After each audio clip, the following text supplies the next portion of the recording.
Hello and welcome to Krista So Crafty. My name is Krista and I'm really happy that you're joining me today. Today we're going to make a bowl cover.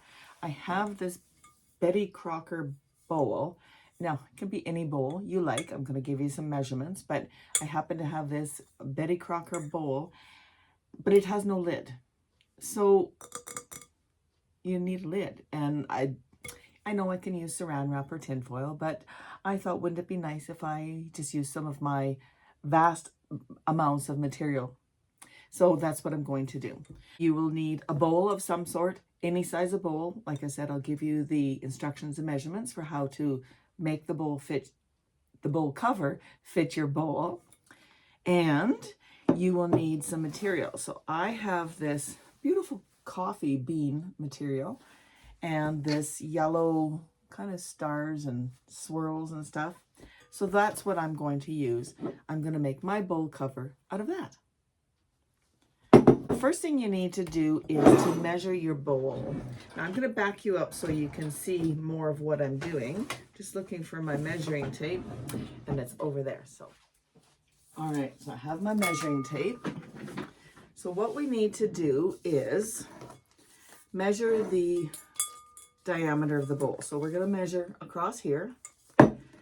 And my bowl is 9 inches. What we need to do is take that 9 inches and we're going to add 3 inches, which will create the overhang for our bowl. So 9 plus 3 is 12. So 12 inches of material that I need. I'm just using a basic quilter's cotton for both of these. You want something that's going to wash nicely, easily, because you're going to have to wash these, right? Find your material, find your bowl. And the only other thing you're going to need is some elastic, which I will get into the measurements and stuff when we get to that point.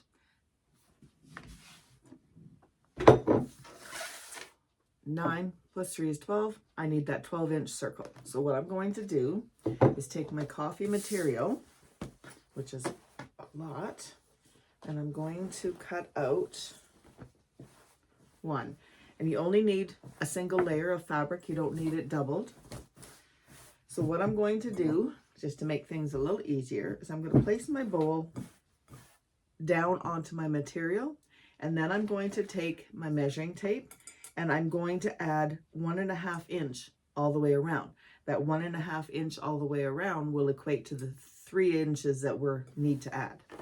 So make sure it's nice and flat, and make sure you give yourself enough room so that you have 1.5 inches all the way around. So I'm just going to move this a little bit more. Hate to waste any material. That should give me enough. And I'm just going to take a pen. Now, if you want, you could draw a circle around your bowl and then add the 1.5 inch. Actually, let's do that. So is this pen even working? Nope, it is not. All right, I have a pencil. That should work. I'm just holding the material. Draw it all the way around, like so. And then we can lift our bowl off. And I can see, it's very faint, but I can see the circle. And so now I'm just going to take my measuring tape and I'm going to add 1.5 inches all the way around. And then I'll take my scissors and I will cut that out.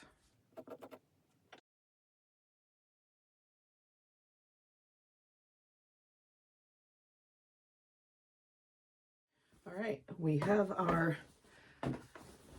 circle, and now we need to work on our bias tape. I'm going to lay this out and I'm going to show you. Now this is a fat quarter. Basically a fat quarter is 18 by 22. So as long as you have a piece of material approximately that size, you'll have more than enough material. Let's get cutting this out. All right, so I have my fabric pressed out real flat. And now what you need to do, so if you're using a fat quarter, you have an 18-inch side and then about a 22-inch side. And that's a little better angle for you guys. What you want is the 18-inch across the top and the 22 down the side. And you're going to take that 18-inch corner top right and you're going to pull it down so it's going to line up to the edge of the fabric over here. So that right there is going to give you your bias line. I'm just going to finger press this like this, and I'm going to take it over to the iron and press that down. Okay, as you see, I have pressed that. So now when I open that, I can see that line. And that line represents the bias of this material. So now when I go to cut, I can line this line up on my mat and cut the strips I need from there. I'm going to make this to have 2-inch strips, and I need 2 of these. So let's go ahead and cut this out. So I'm going to line mine up on the 10 mark. Doesn't matter where it's lined up. This is just where I happen to be. So I'm just going to line that up. I want it lined up nice and straight like that. And take my ruler, and from that edge, I'm going to measure over 2 inches. So I'm going to put my 2-inch line right on that ironed line, like that. And I'm going to cut, and I'm going to move over and line up on the cut line. And I'm going to cut 3 strips. I always like to make sure I have enough.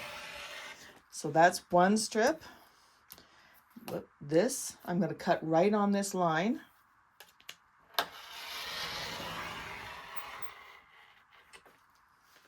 So that's 2. And now I need 1 more line. So because I'm on the 10, I know I can move over here to the 12. I'm just going to fold this up so I can see my 12. And I'm going to line this up on the 12. And this will be my 3rd cut. Like that. And then you still have material that you can use for something else. So I'm just going to cut this up here. And up here it was just a little bit off the mat. Like that. So now I have my strips, my bias binding. And what I want to do is just even off the ends here so that they're not on that angle.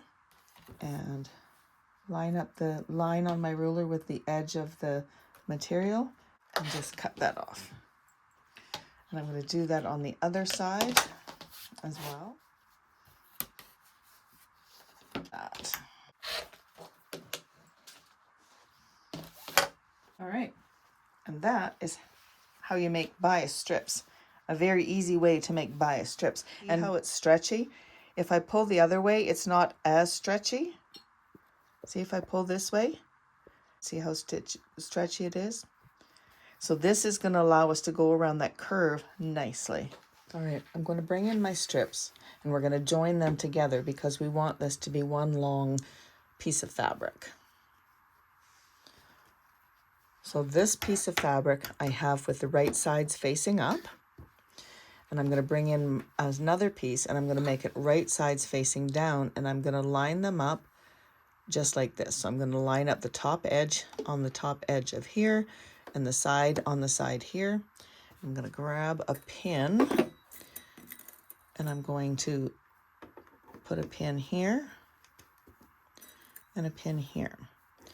And what we're going to do is we're going to take this and we're going to sew it from this corner down to this corner. Now, I don't know if you can see that little tip right there, but it's just right there. I'm going to line this up. Now, if you want, you can draw a line. Absolutely. And I'm just using a 2.5-inch stitch length, and I'm just going to go nice and slow. I'm going to remove my pins when I get to them, and I'm going to sew right down to this corner, just like this. So again, right side's facing up. My new strip, right side's facing down. I'm going to line them all up on the top and the side like that. And then I'm going to go and I'm going to put my pins in. And then I'm going to sew down here. I always like to get everything all lined up, where exactly how I'm going to sew it, and then just start going.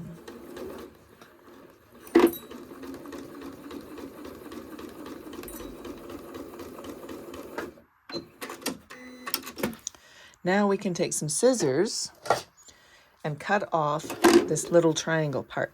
Now, if you're really frugal, you can sew another about 1/4 inch away and then trim in between, and then you'd have a really tiny, small half square triangle. I'm not going to do that. I'm just going to trim that off just like that, and trim off this one just the same way, like this. And I'm going to throw those in the garbage. And now I'm going to take this over to the ironing board. I'm going to open it up and I'm going to press these seams open. When you do it, press them open, it allows the material to spread out more and you don't end up with a big lump under your join. All right, got these all pressed open. So now what we need to do is to take our material and fold it in half. We need to start making our binding strips. So I'm just going to take this and fold up this edge so it meets up with this edge. And I'm going to press, and that's going to give us our center strip. Now you've got to be careful because this is on the bias and so it's very stretchy. We don't want to press it out of shape, otherwise it will hold that shape. So I'm just going to go all the way down like this, making sure I get it nice and pressed so I have a crease to go by. Okay, and then once you do the whole thing, I'll finish that up in a second. Then what you're going to do is open this up and you're going to take this edge here and you're going to fold it into the center. Okay, and then we're going to press that down. So we'll press this all the way into the center like so. And then we're going to go back and press this one other side into the center like so. And then we can take it and fold it in half, and there's our binding. Okay, so I'm just going to continue that on, and I'll meet you back at the sewing machine.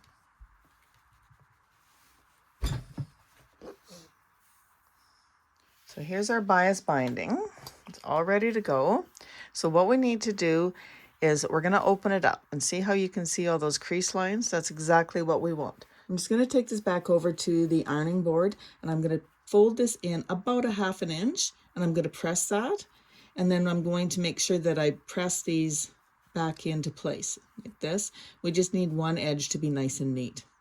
All right, now we're ready to go. So I've folded that over and then I've repressed these creases. I'm going to leave that folded like this, and I'm going to start laying this out on the edge of my circle, and I'm going to pin this all the way around. And because we cut this on the bias, it's going to follow the shape of the circle and not give us a bunch of folds and creases that we don't want. So just all the way around, just like this. And you want to use lots of pins.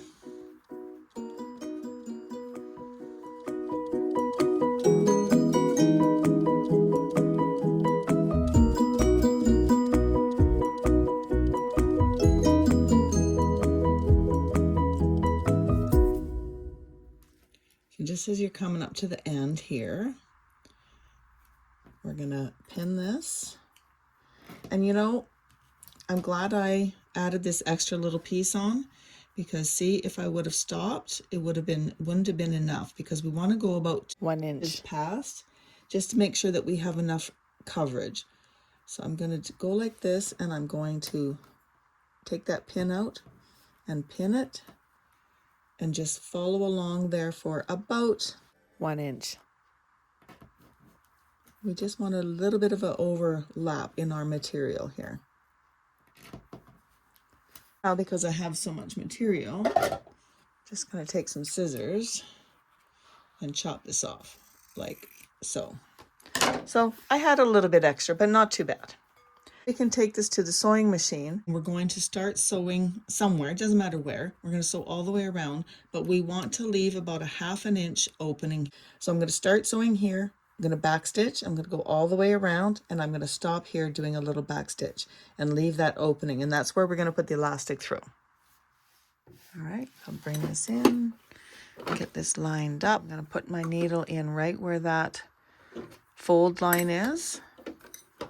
remove my pin. I'm just going to do a little back stitch. I'm just going to follow that line all the way around.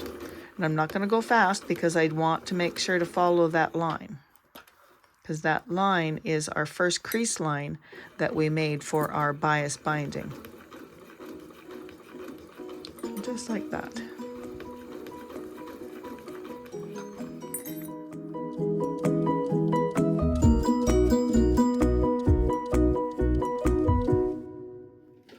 All right.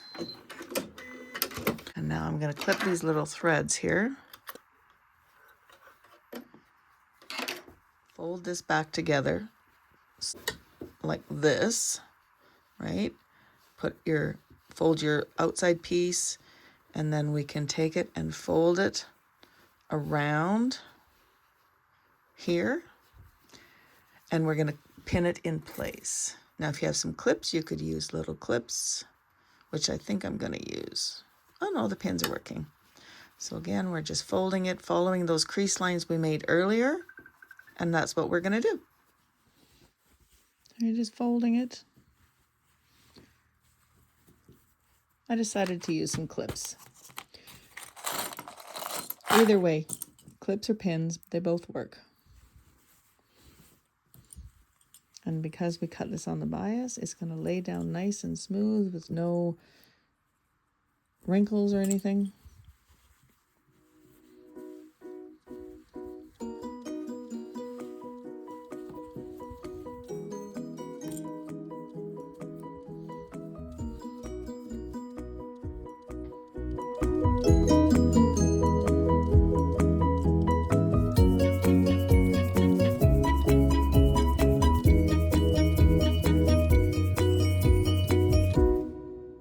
We need to do is take this to our sewing machine, and so that's our little opening where we're going to put our elastic through, and we're just going to stitch from this side right in this little crease, and that should catch the back of the binding. And then once that's all done, don't forget, don't sew across here where that opening is, because that's where we need to put our binding through. And then, yeah, we'll cut our elastic and thread it through. I'm going to hold that in place and take this little clip out so I can get my sewing machine in here. And I'm going to stitch right there. And I am going to do a little back stitch.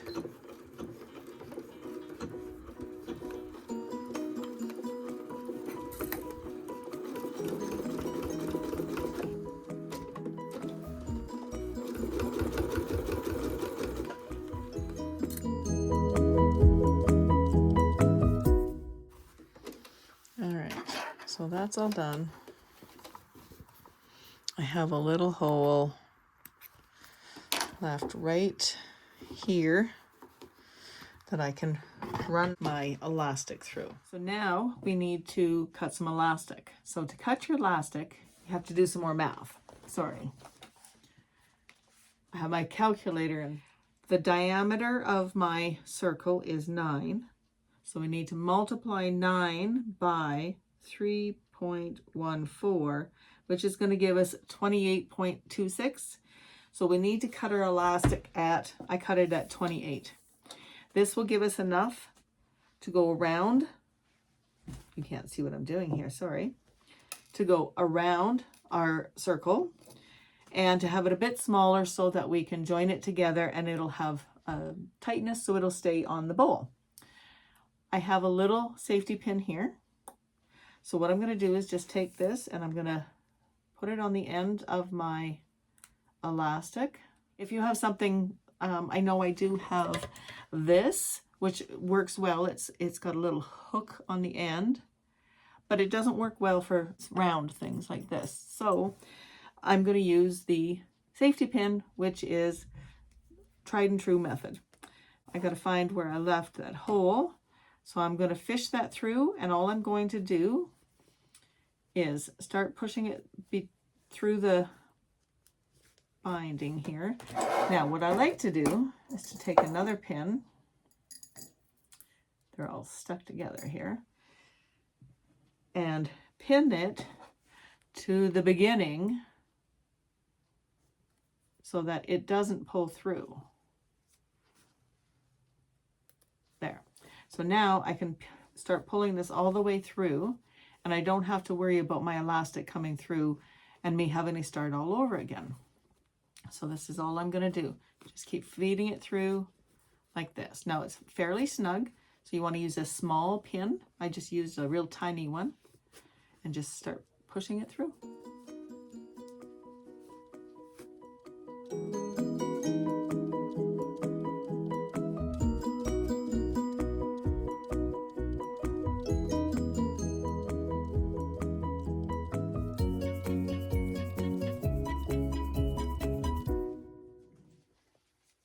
Okay, we're coming up to where we started, so I'm going to pop this pin out and hold on to that elastic and fish this pin out through that hole. And as you can see, it's kind of all gathered up. It's not a problem. We can fix that easy, easy. So I got my pin out. Oh, my thumbs are cramping.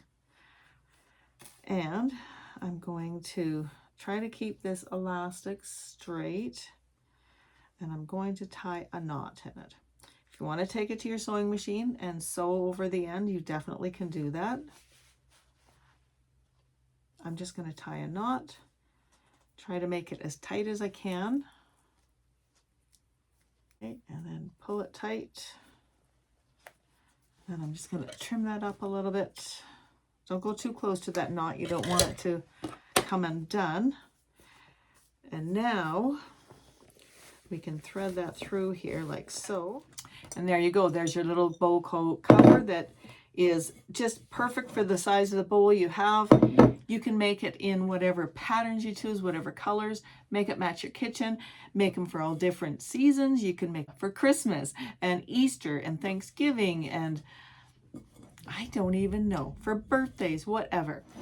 I really hope you enjoyed this tutorial today. It was a lot of fun to make, and it was something that I've been wanting to make for a while, because like I said, I do have this bowl and I didn't have a lid for it. So now I have a cute little lid to put over it, a bowl cover, and it's completely machine washable. If it gets soiled, when I'm done using it, I can take it, pop it in the wash machine, pop it in the dryer, and then it's ready to use for the next time. If you enjoyed this video, please give it a thumbs up, consider subscribing to my channel, and click on the bell to receive notification every time I upload a new video.